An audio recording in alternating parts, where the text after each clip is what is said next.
What's going on, guys? So I do not have that much time for this review, so it might be a little quick one about episode 2 of season 1 of Titans, and I have to say that, man, this was so much better than episode 1. I said episode 1 was kind of this episode was definitely good in my opinion. Like I said in my previous review, I said that I don't like to judge, you know, the comic book series shows off of their first episode or off their first season, really, because I feel like it takes these actors, these writers, these directors a little bit to finally, like, get to know the characters. And just seeing the progression from episode 1 to episode 2 in this series has got me really excited. I will say my biggest, not disappointment, but like dislike of the show is them using the F word way too much. Like, you don't need to have every character drop the F word all the time. And it just seems like they just try to fit it in there because they want to be edgy. And I know a lot of people are like, this show's not trying to be edgy, it's just dark, or it's just, you know, more adult.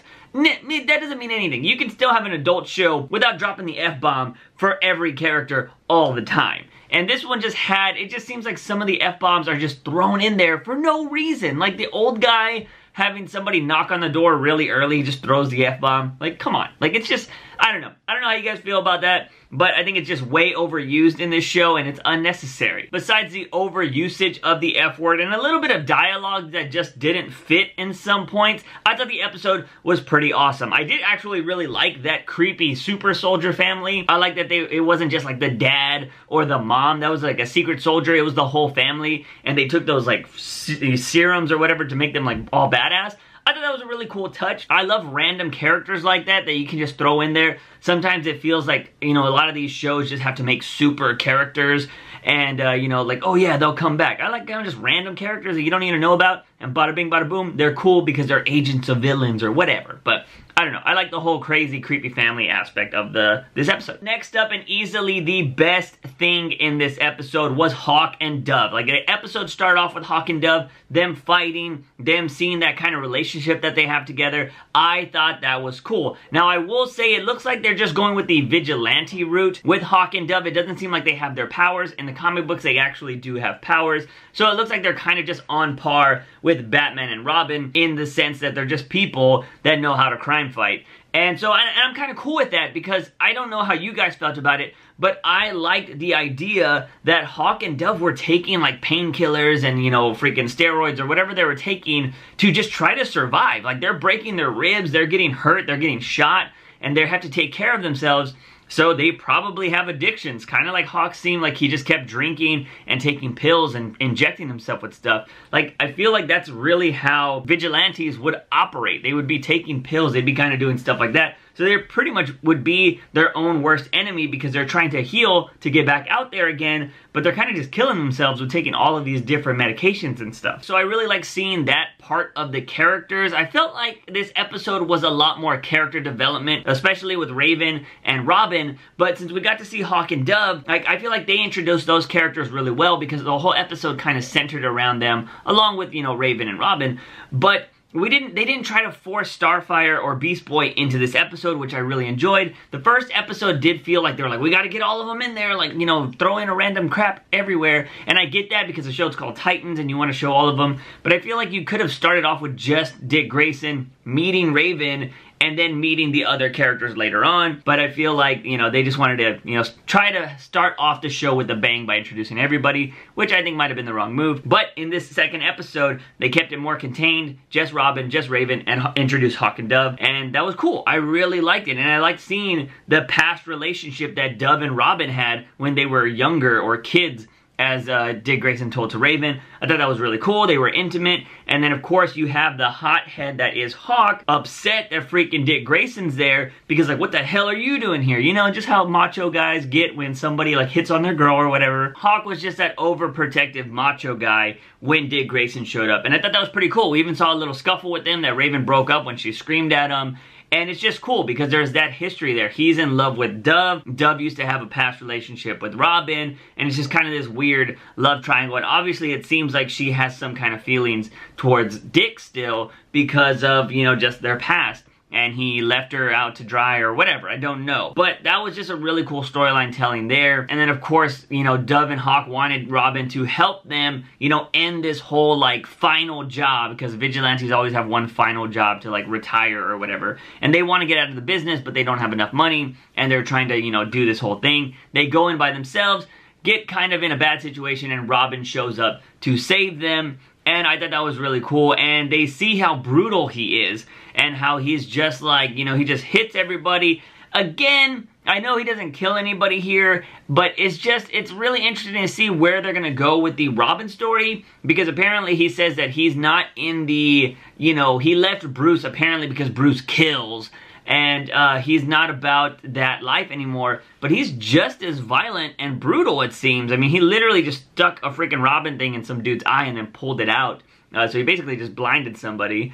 And yeah, I'm really interested to see where they're gonna go with that story, because Robin seems like he's just as brutal. And when he took that guy's gun and just like pistol whipped him, and then it sounded like he just kept beating him after that, you might be killing some of these people. So I'm gonna be really interested to see where they're gonna do with that storyline. But again, when Hawk and Dove saw all that, they were like, Jesus, like what's happened to him? And then of course, at the end of this episode, we saw that the Crazy family showed up to see what, you know, they found Raven, they found all that. And again, the Crazy family did go to the, you know, partner's house, which I thought was kind of out of place. I don't know how you felt about that, because how did those people know that Dick Grayson had the girl, is one of my curious, unless they like phone tapped her stuff and like they know she talked to them. You know, it just felt like, I was like, how do they know to go to the detective's partner's house to find Dick Grayson, and knowing that Dick Grayson had the girl when Dick Grayson lied about having the girl? So you know what I mean? Like, that just all seemed kind of weird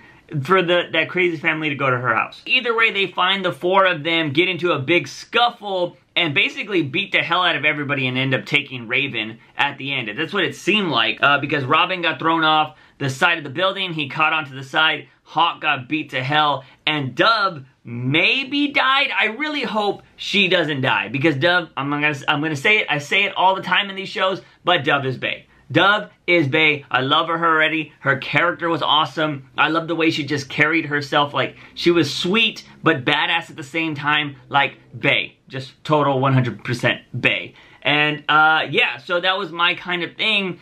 And I really hope she's not dead after this episode. I'm kind of hoping it ended with her, like, not just saying sorry, but she's, like, in super critical condition, and she's just gonna be in, like, a bed for a while, and they got her to a hospital. Because I really don't want to see Dove die this soon, but I will say if she does die, that will get Hawk to go crazy, because at some point in the comic books, Hawk has become a bad guy and started fighting like Teen Titans or Justice League. I didn't read the issue, but I know at one point he does become a bad guy because he lets his anger get to him. That could be a reason why he wants to maybe fight Robin, or he wants to kill Dick because freaking he lost the love of his life because Dick showed up with this girl and just, you know, they were fine before that. And so, I don't know, it would be really interesting where they're going to go with the storyline. I just hope that they don't kill Dove this quick, because I love her. She is BAE. That's how the episode ended, but I will say one of my other favorite things, I did like Hawk and Dove. They were my favorite part of the things, but another cool thing that happened in this episode was we got to see a little bit more of those connections between Robin, Alfred, and Batman when he was asking for help. He wanted some money to be wired to him, or, you know, given to him so he could leave it with Hawk and Dove and they could take care of Raven, because he doesn't do good with the whole family stuff, which, you know, that's a different turn on Dick, I believe. I think what they're really trying to do in this show is to show that Dick Grayson has become more like Batman than he knows, because Batman's the one that's usually not been good with family. Now, Dick Grayson is the one that's not so good with family. So I feel like they're just trying to mirror, like, you've become more Batman than you actually know. So I think that's where they're going with the show, and they might have said that in reports and stuff. I don't really know. But I do think that it's interesting. It just feels kind of weird because Dick Grayson's usually the upbeat kind of character that wants to have, like, people around. You know, he's cool with, you know, fighting and stuff like that alongside people, but he's going through shit right now. So I get this transition period. Maybe when he becomes Nightwing, he'll be more about family and team and all of that jazz. Oh, one thing I will say that did bug me, besides all the F-bombs and the weird dialogue sometimes, was when freaking Dick Grayson was talking to Alfred on the cell phone, and he called him Master Grayson. What? Like, for real? Like, he always calls him Master Dick. Now, maybe they don't want to say that for some reason, because maybe they think it's weird, although they drop F-bombs all over the place in this show. But he always calls him Master Dick. Hearing Master Grayson was kind of weird for me, because I read the comic books, and I'm just like, he always calls him Master Dick. That's just what he says.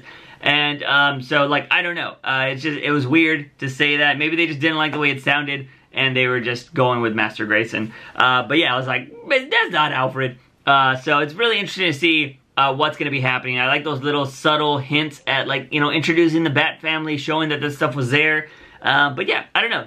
Episode 2 of Season 1 has been way better than the pilot episode. So I'm really interested to see where this show is going to go. Like I said, guys, I'm running short on time. I have a lot of stuff going on in my personal life and outside of YouTube right now. So I'm just trying to balance everything. I want to try to keep getting you guys some videos, but they might not be as in-depth or something at the moment because I got a lot of stuff going on. But I appreciate you watching. As always, check out my other videos if you haven't seen them. Also, give this video some love by giving it a like. Leave a comment of your thoughts on the episode. Also, hit that freaking bell right there and that subscribe button because you don't want to miss any notifications. But I said that all wrong. Hit that notification bell because you're missing videos, and subscribe button for all things nerdy and geeky on this channel. As always, I'm your host, JUICEbox. Remember, when you wake up in the morning, ask yourself something. Have I had my daily dose of juice? See you guys next time.